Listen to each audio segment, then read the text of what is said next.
Good morning. This is Sunday, it's Easter, and I just had some thoughts and I wanted to share them.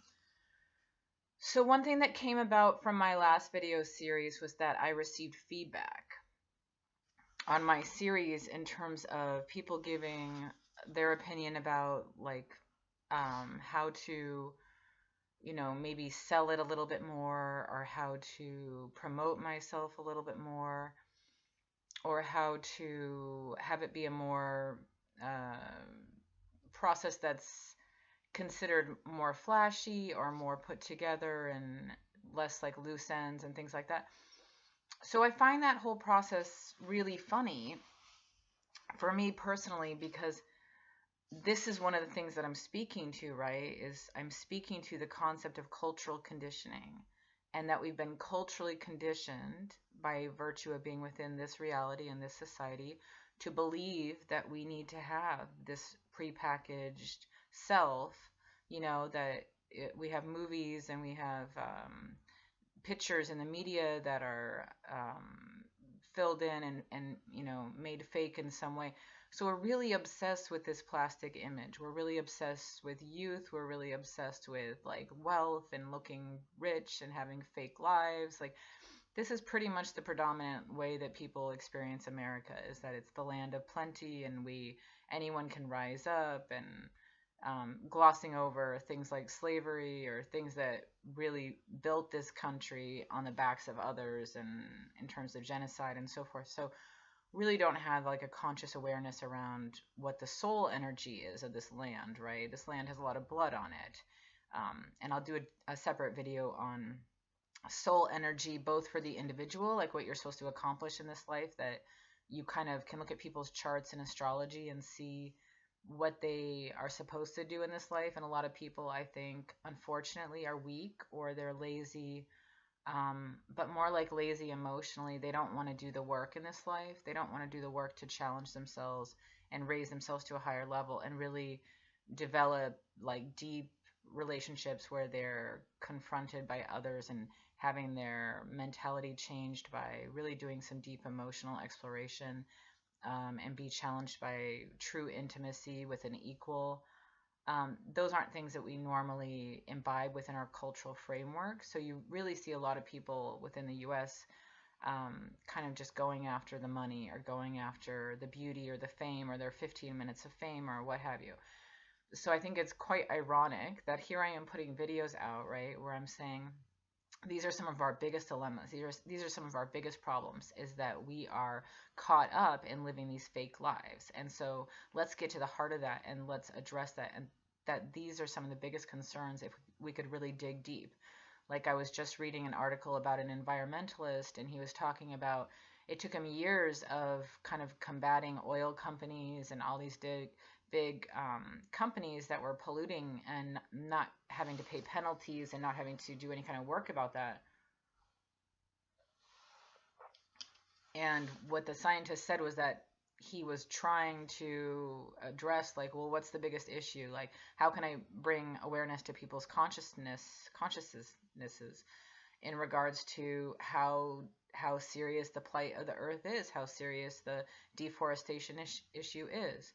That we're clearing out, massive amounts of old, growth trees, I don't know, to create a view of the ocean for a wealthy real estate investor. Like, I think this environmentalist, this scientist was really struggling with like, where can I really educate people? And what he said ultimately was that it wasn't that people didn't understand. It was that we perpetuate such a consumer lifestyle of jealousy and envy and greed and selfishness. We're all about ourselves. We're all about, what can we have, and comparing ourselves to others. Like it's really almost a conspiracy, the way that we are encouraged in our society to do a comparison, and we're never going to be as beautiful as the person who's on the television. Like we're never going to be that person, and really a lot of fake values around that, right? um so interesting that I would receive feedback about ways to make things flashier or more attractive or something, when my whole point is to kind of say, like, I'm okay with being a bumbling fool. Like, I'm okay with being a human and making mistakes every day. And I think we all should be. Like, I think that's the culprit. That's the problem, is that everyone's so caught up in hiding their problems or hiding their mental illness or hiding their whatever.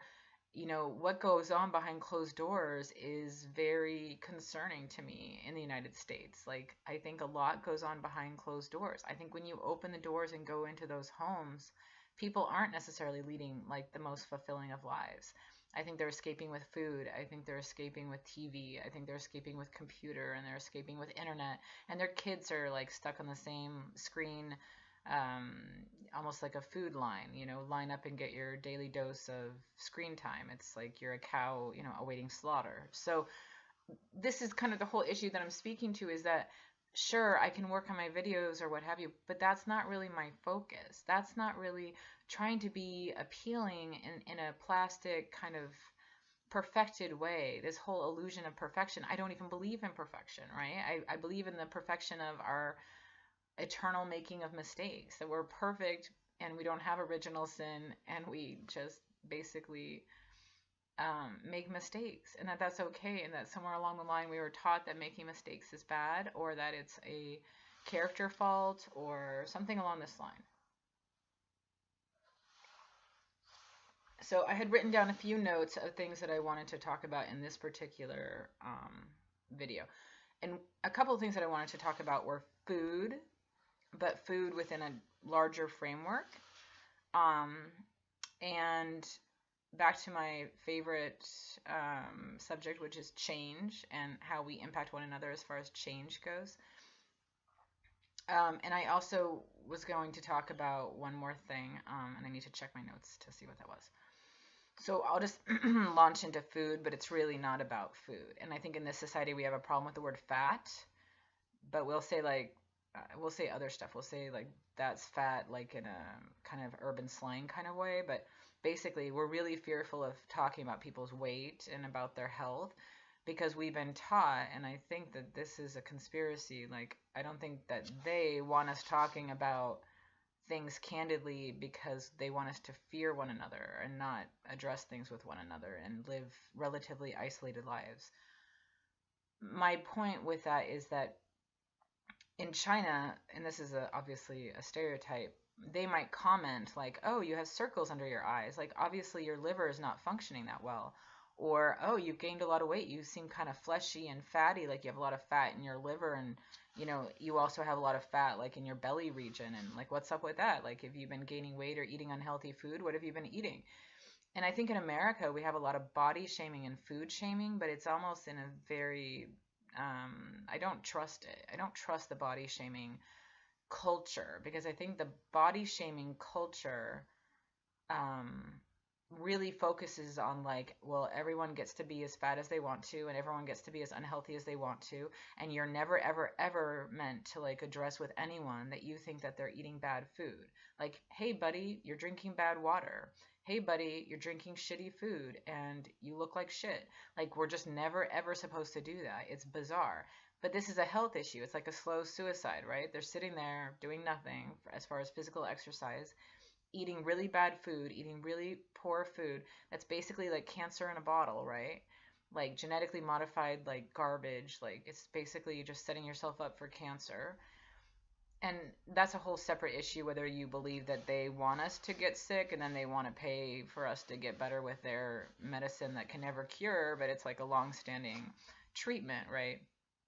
But let's just focus on food for the moment. And I went and got my coffee, so I'm going to be drinking my coffee during this video.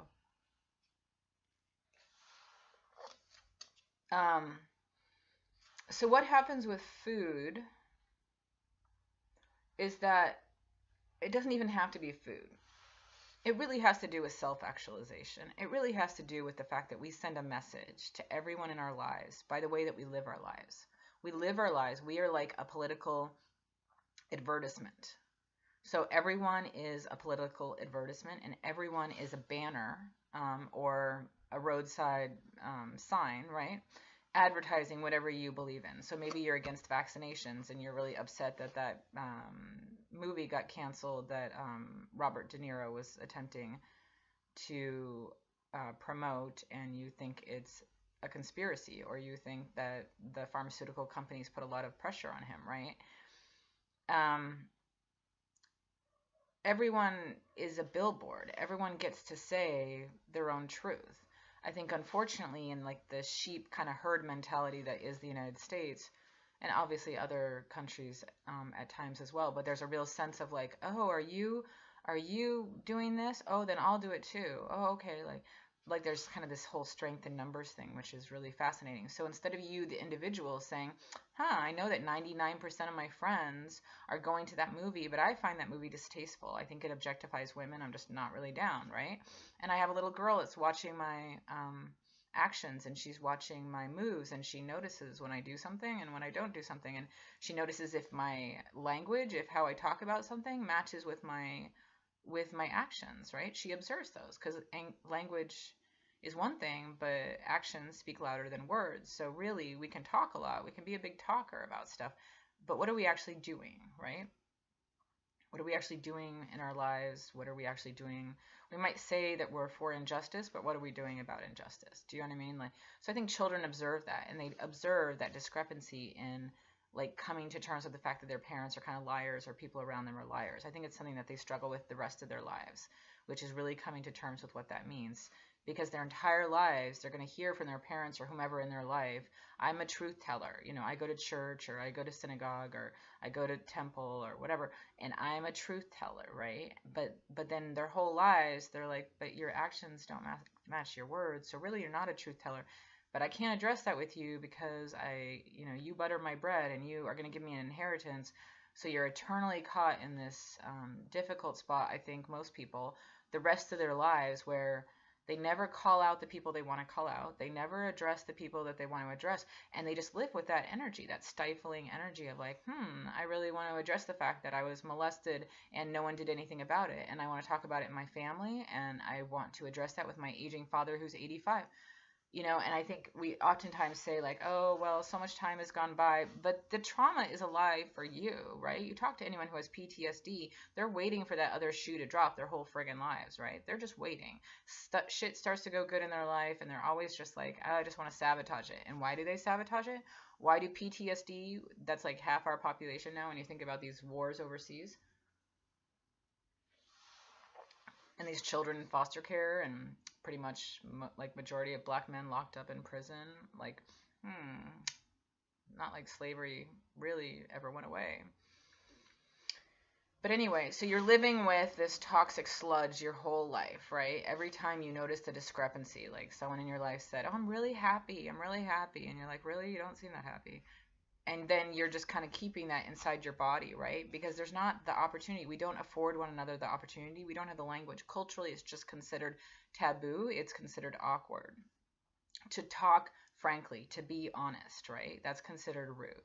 So it's actually considered not rude. It's considered polite to just stuff, right? And so that's the culture that I'm speaking to, that I'm trying to change.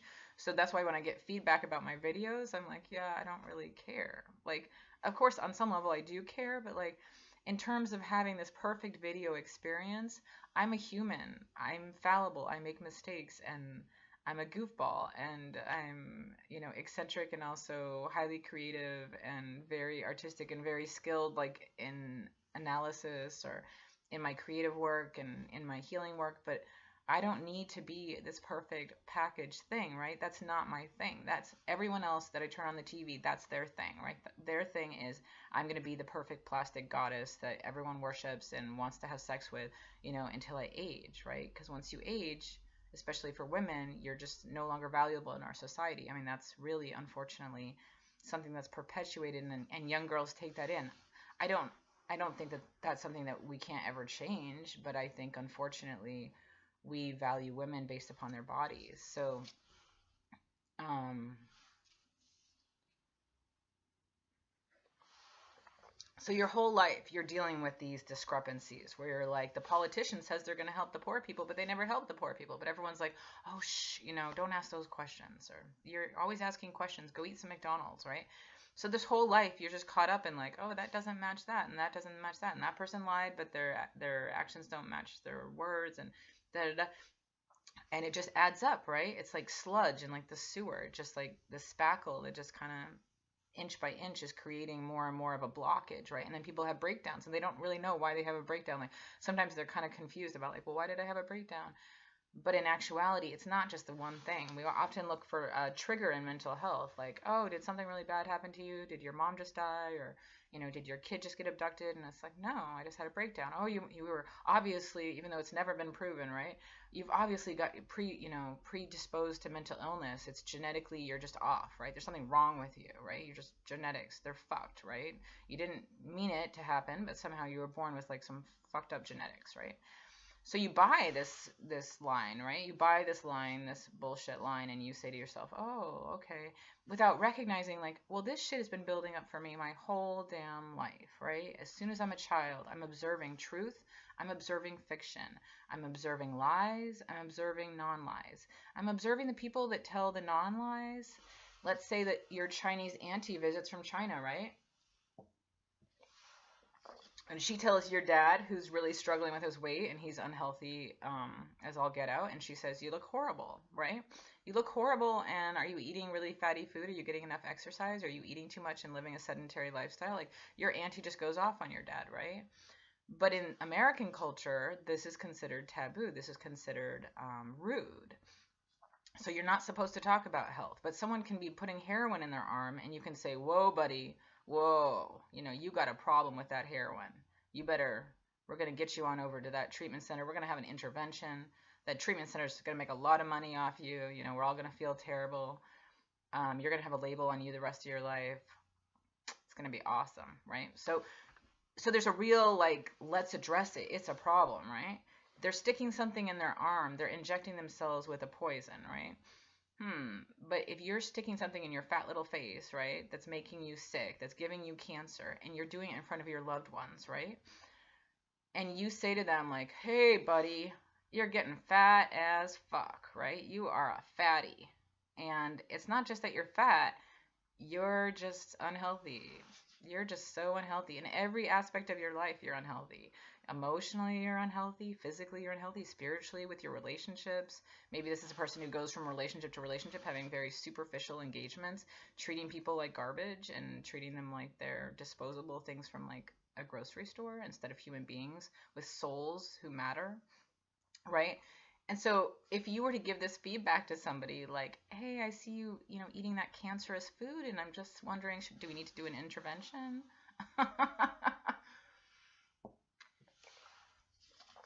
Right? Like, this doesn't happen, right? Because if you say that, people are like, whoa, that's body shaming. You don't get to tell me how to eat, right? It's the same thing with meat. When you're like, have you researched any of the studies on meat that have been suppressed by the meat industry? Like, have you looked at how meat affects you? Have you read how yogis talk about how it affects your soul consciousness to not consume animals, or just be conscious of the fact that animals that are killed, the energy of killing them, that fear that floods their bodies, you're then consuming the food. And I'm going to do a separate video about energy, and it will relate to food and the energy of food, and how certain food, even who prepares your food, can make a difference in terms of the energy of what you're consuming and taking that into your body. That, like, food is medicine, and what kind of food are you taking into your body? And so for me, you're taking in the animals' last moments of panic and stress and anxiety and depression and fear. You're consuming their fear. You're consuming their fear, which is a pretty big concept. So anyway, if you were to say to somebody, like, here I am eating my vegetarian chickpeas, right? And I mean, I know that a lot of these people can be sanctimonious, and they really kind of get off on values, and it's very unhealthy for them to lord them above other people. I think that there's a way to do that responsibly. I don't think you need to be an asshole about it. I've met a lot of people who are, I call them value assholes, and I'd love to patent the term, but basically, a value asshole is someone who has a lot of values. Maybe they're an environmentalist, or they're a vegan, or whatever, And I'm not saying that these people don't deserve our respect and don't deserve kindness. Like, a lot of these people are in my life. The issue is when you, maybe everything else in your life is shit, but you feel good about yourself because you're like, but I'm a vegan. Oh, I'm a vegan. You know, I'm a vegan. Did I mention I'm a vegan? And it becomes less about the animals and becomes more about how do you imagine those people around you are feeling when you remind them like that they're assholes for not being vegans. Like, I believe there has to be a way to morally and whatever, consciously, ethically exhibit the behavior that you would like to see others exhibiting, like honesty. Honesty is a big one. You don't see a lot of honesty in society. Honesty is a big one. Try being honest, share that. Bravery, kindness, decency, fighting the establishment. I think a lot of times people are relatively passive and they're like, oh yeah, I'm fighting the establishment. And you're like, well, what are you doing? I'm buying sustainably sourced coffee beans. That's awesome. Gosh darn it, you're a friggin' revolutionary. Wow.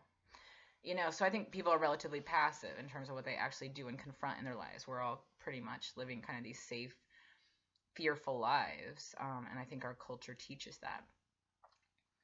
So in the instance where you are potentially going to challenge somebody who's eating shitty food or living this shitty life and they're unhappy and they're putting poison into their body. They're drinking Diet Coke, they're drinking, non-filtered water, like tap water that has all these pollutants in it. If you really do the research on quality water, it's heartbreaking.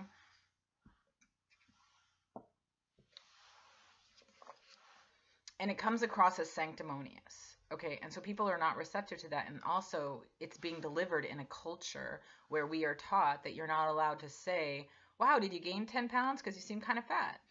Because talking about fat, we're taught is bad, even though it's a health issue. So it's really bizarre and really weird. And I would just say, take it back. Take it back, because there's a way to not make that about a shameful thing. There's a way to make it about a health thing. Right? And I think that's where we need to turn the conversation, is that unfortunately, people have told you this and we just accept these things blindly. We say, oh, you're right.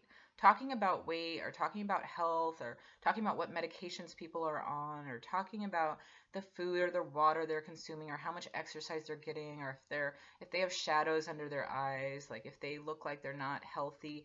These are all, like, we've just been taught, and we don't challenge it. We just say, oh, you're right, these things are disrespectful and it's unkind, and it's unkind, and it's just wrong. And so we avoid them, right? It's kind of like the elephant in the room we don't discuss. So our cousin could be 500 pounds, right? Like, huge ass, like, whale of a person, can't even like sit on the bus or something, and we might trash talk him behind his back, but we wouldn't actually say, like, hey buddy, you need to lose some weight. We need to do an intervention here. Like, you need to get healthy. Like, look at what you're eating, and look at how you're eating, and that you're emotionally eating. A lot of these people are emotionally eating. I truly believe trauma survivors, if you look at sex abuse survivors, a lot of times they want to get fat and chubby, right? They want to have that barrier to protect themselves because someone trespassed past their physical boundaries for their body. They molested them, they hurt them, they sexually violated them. That's their sexual precious energy, right? And they can never forget. It's like that PTSD victim. They can never forget. It's like in their cells. And they've shown now how a lot of PTSD from different populations comes down through the generations. So you might not have been raped in the boarding school, right? But your grandma was raped. And so you're always just kind of on the edge, right? So a lot of times people are medicating with food. So they have a bad day at work and they go home and they eat really crappy food. Or they had a bad day and they go and drink, right? So they can numb out. Or they go smoke a lot of weed so they can numb out. Like, anything basically to numb out. It's like life is too painful. Life is too painful and too hard. I have to numb out. So we have lots of ways to numb out, and our culture is very obliging. Do you need another way to numb out? I've got something for you. I've got a new way for you to numb out that you haven't even thought about yet, right? A brand new way to numb out. So what's fascinating about all this is that we don't have an open dialogue to talk about these concerns. We don't have any opportunities to really say, other than like, I guess, Overeaters Anonymous or something, but to say, how can I help you to be healthier? And you're very unhealthy, right? And we don't really address those concerns because I don't think we have the words for it. I think that we've been taught that these things are disrespectful. And unfortunately, with our society, when we've been taught something, we don't question it. We don't really question it because it sounds like the right thing to do, right? Oh, be respectful. Like, don't tell your grandma that she's eating bad food. Like, just don't address that with her. But then we're not really having real conversations. And if food is poisoning us, at this point, if food is poisoning us, it's like sitting by and watching someone else poison themselves.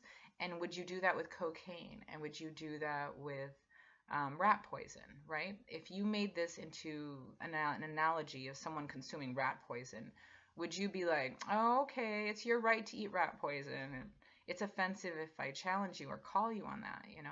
So that's not really loving somebody. So really loving someone is when you see them eating rat poison and you say to them, um, I'm not down with you eating rat poison, so I'm going to take the rat poison away, or we got to get you to like someplace to work on that, or, you know, why are you eating the rat poison? And if you talk to a lot of the people who are very unhealthy and eating really bad food like Diet Coke and lots of soda and anything that's just like pure sugar, sugar, I would say, is one of the worst things out there in terms of diet. If you talk to these people and you explain to them, like, sugar is basically the new crack. If you look at the rate of sugar in foods and how it's changed over the last 20 years, like before there would be like, I don't know, half a teaspoon or a teaspoon in something, right? And now it's like, I don't know, we're going to pour half a cup in there, right? Because food doesn't taste the same. The quality of the food has gone down so much. We've depleted the soil so much. Even organic farmers are having a hard time not letting runoff from non-organic fields run off into their fields. There's also spraying that goes on. You can't always determine that particulate matter that makes it down from whatever they're spraying doesn't make it down to your organic food. So you can tell yourself, I'm eating the organic food, but I think you'll notice if you've ever been in the organic field industry that there's been quality issues with organic food. Like Trader Joe's might have organic food, but it might be like really shitty organic food. But you might go to your local organic farmer and hopefully, thankfully, like it's food grown locally and locally sourced, and that would be a much higher quality of organic food. How you feel when you eat organic food is amazing. I would really encourage you to research that and study that. But what's fascinating is that you explain to folks like the food you're eating is crappy, and you notice that these folks who are in that kind of stubborn category where they just can't hear you, it's almost like cotton balls are in their ears. They just can't hear you. You literally explain to them, like, let me show you some research studies about what happens when you're eating a really high toxic amount of pesticides and herbicides and what it requires for your body to clean those out on the daily and how that accumulates, those toxins accumulate in your body. And you try to explain this to them, right?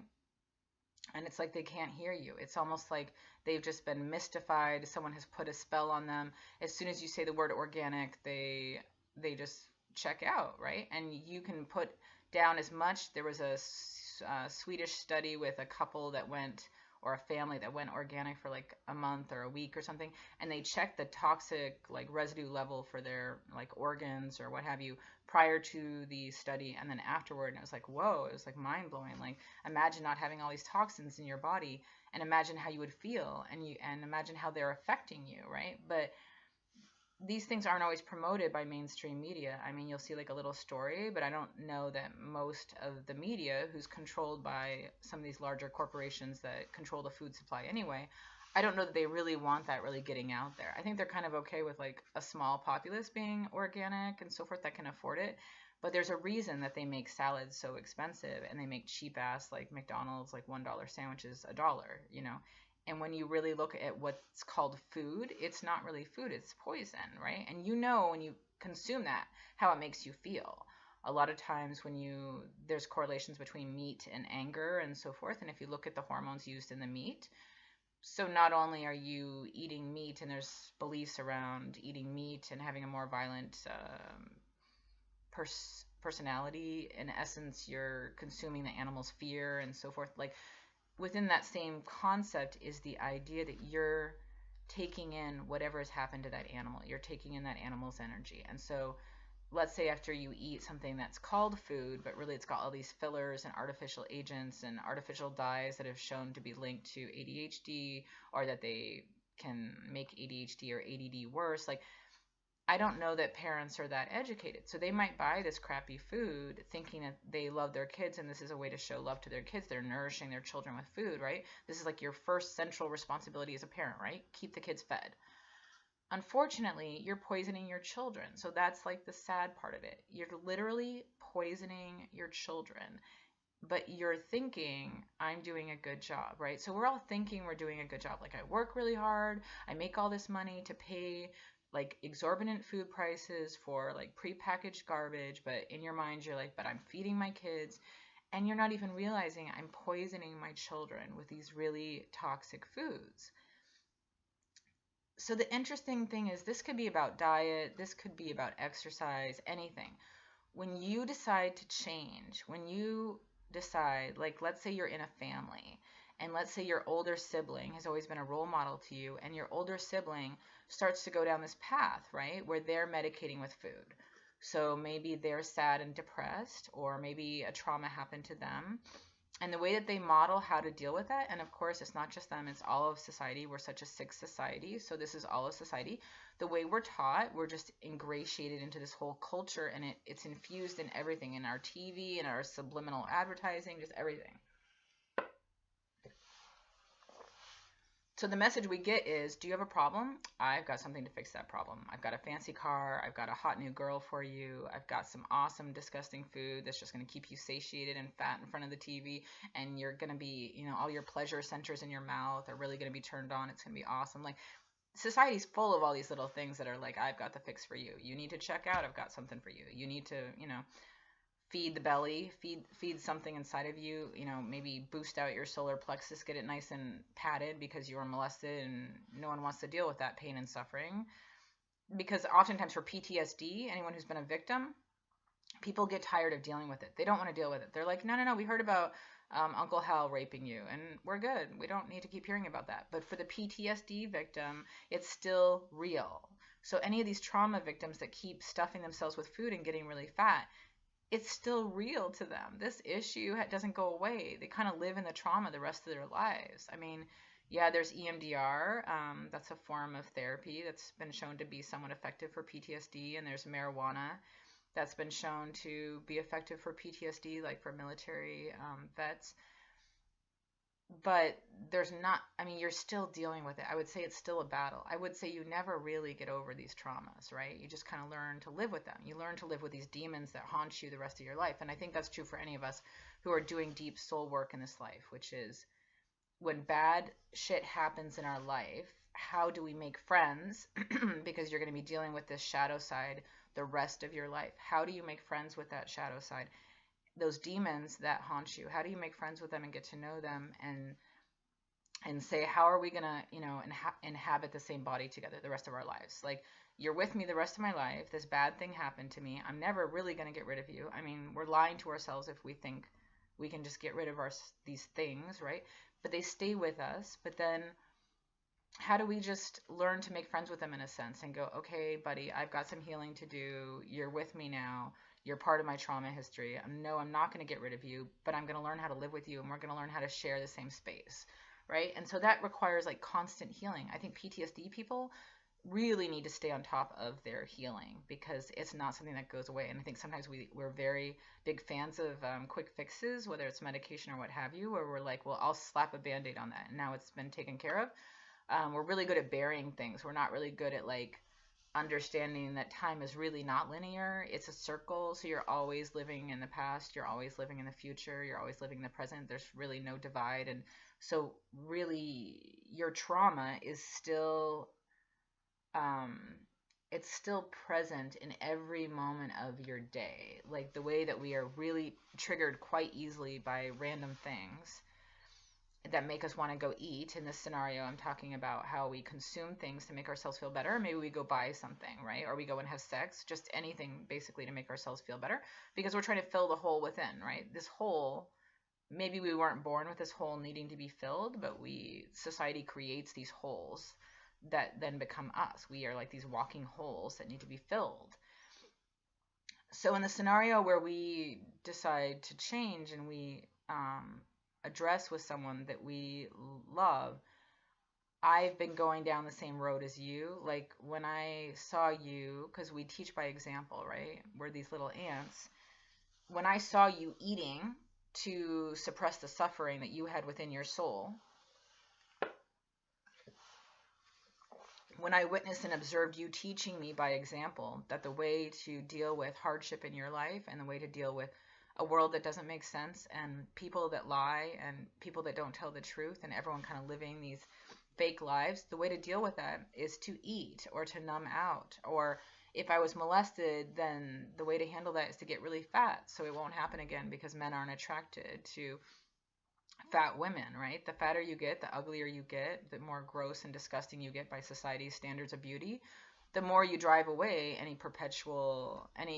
perpetuating of that same victimization. Because sometimes if you've been victimized, it's almost like people smell it. They know, they can sense that you're victim material. So they will come at you, and I think a way to protect yourself is to become really fat, right? Or very unattractive or very ugly.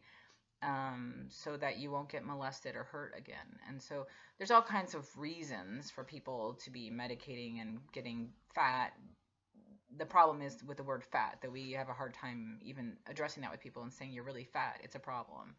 The same way we would say you have a heroin problem. You know, we've really been taught that this, so we can't even start these conversations. We can't even begin having these conversations because we're so fearful of having honest dialogue. So what I've observed with a lot of these people that are poisoning themselves is that they literally will be like, I'm just eating Coke, or I'm just drinking Coke, or I'm just eating McDonald's, or I'm eating 5 meals a day, or I'm sitting home watching TV and eating a big cake by myself, and that's my right, and that's my choice, and I work hard, and I deserve that. I deserve to poison myself and not have you obstruct me. I deserve to poison myself and not be called out on it. I deserve to eat cancer-causing foods or foods that will lead to diabetes or depression, or because everything affects us. What we consume affects us, and it affects our moods, and it affects how we treat ourselves and how we treat others, right? There's a lot of chemicals in food that can definitely affect us. So the person that you address who has these issues, they're not usually in a place of change. Like, I wouldn't say that they're like all geared up for change. What I have observed is that a lot of times these people are on roller coasters of hatred with their bodies, and it's really sad and it's really, really tragic. So when people are like that, it makes it worse almost to have these honest conversations with them because they're not up for that honest conversation.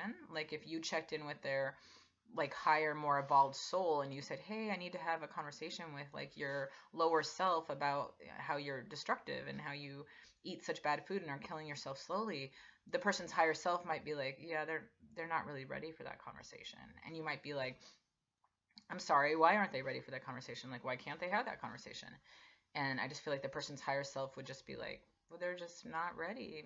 They're really comfortable eating that cake, you know, on the weekend, getting a big cake and sitting in front of the TV, or poisoning themselves with certain food or something like this. Like, they're stuck. They're comfortable. It's comfortable for them. They've adjusted. This is their life.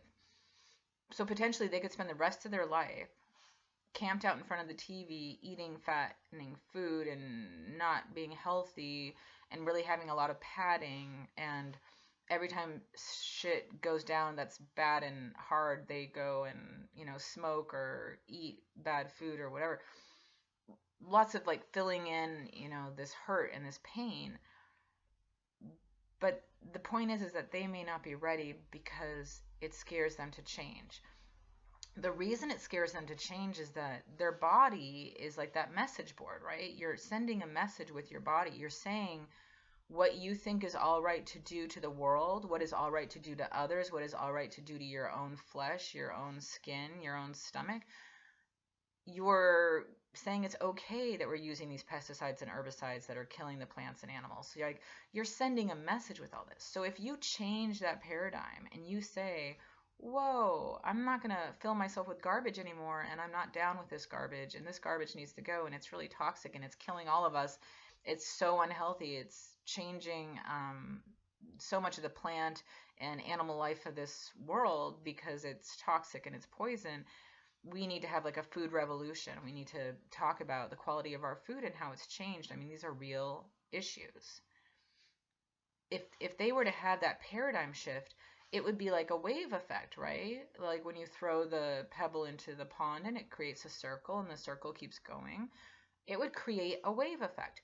Well, they somewhere sense that inside of themselves. So it might cause them to change how they speak to others. It might cause them to have to deal with the underlying reasons for why they've been eating all this time, right? Their PTSD or their unaddressed trauma or everything they've been stuffing, right? Because we're a culture of stuffers. We just stuff it, right? It's not polite to address the discrimination we experience on the daily. We should write a letter to the editor. We shouldn't actually walk up to the person and say, hey, buddy, I just feel like you were racist as fuck, right? We're taught